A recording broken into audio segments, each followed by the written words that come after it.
श्रावणात घननिळा बरसला रिमझिम रेशीम धारा उलगडला पानातून अवचित हिरवा मोर पिसारा श्रावणात घननिळा बरसला. वावा तुम्ही पदार्थाला म्हणाल, पण हे गाणं मला खूप आवडतं आणि ज्यावेळी पावसाळा असतो तर हे गाणं ऐकल्याशिवाय पावसाळा सुरू होत नाही असं माझं म्हणणं आहे. आणि पावसाळा सुरू होत नाही किंवा पावसाळा सुरू झाला असं वाटत नाही जोपर्यंत उपवासाचे पदार्थ आपल्या घरात तयार होत नाहीत. उपवासाची खिचडी, उपवासाचे त्या म्हणतात आप्पे बनवतो आपण, इडलिया बनवतो आजकाल, त्याच्यानंतर भगर असते. हे वेगवेगळे पदार्थ तयार करत असताना उपवासाचा पराठा जर केला तर कसं मजा येईल की नाही. चला सुरुवात करू. उपवासाची भाजणी किंवा शिंगाड्याचं पीठ घेतलं तरी चालेल आणि त्यामध्ये हे सेंदो मीठ,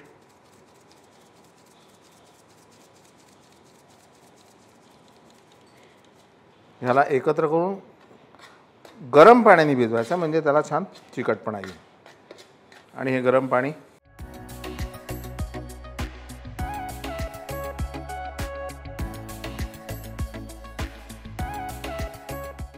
ह्यानी असा हा पीठ जे आहे ते छान चिकट होतं गरम पाण्याने. आपण ह्याला छान मळून घेऊ. ही छान एकत्र मळून घ्यायची आणि नंतर थोड्या तेलाच्या हाताने याचा छान गोळा मळून घेऊ आपण.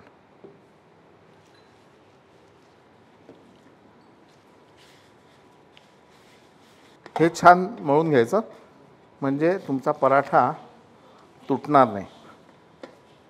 हे साधारण 1.5 उकडलेला बटाटा, त्याच्यामध्ये थोडं दाण्याचं कूट, हिरवी मिरची आवडीनुसार, थोडी साखर आणि लिंबाचा रस. लिंबू पिळताना लिंबू असं धरा म्हणजे बिया ज्या असतील त्या वरवर राहतील.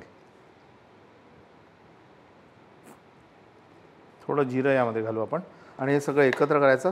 आता कोथिंबीर जर तुम्हाला आवडत असेल आणि चालत असेल तर तुम्ही कोथिंबीर घालू शकता. मला तर आवडते आणि चालते पण कित्येक लोक म्हणतात अहो विष्णूजी कोथिंबीर चालत नाही, माहीत नाही का.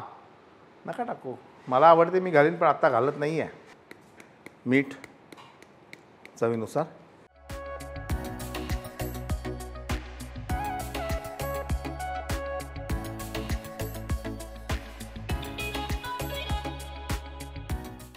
आणि हा गोळा छान मळून घ्यायचा. त्याची वाटी तयार करायची, जसं आपण पुरण भरतो की नाही तसंच.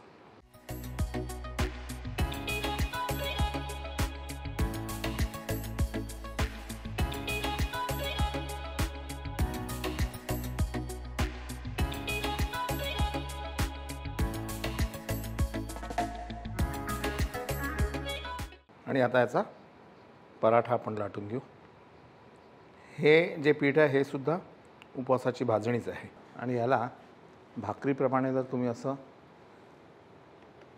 पसरवलं छान असा पराठा तयार होतो.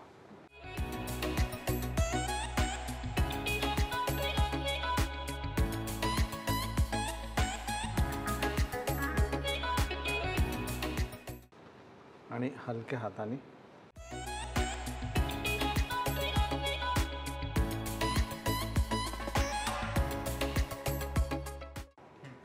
यावर छान साजूक तूप,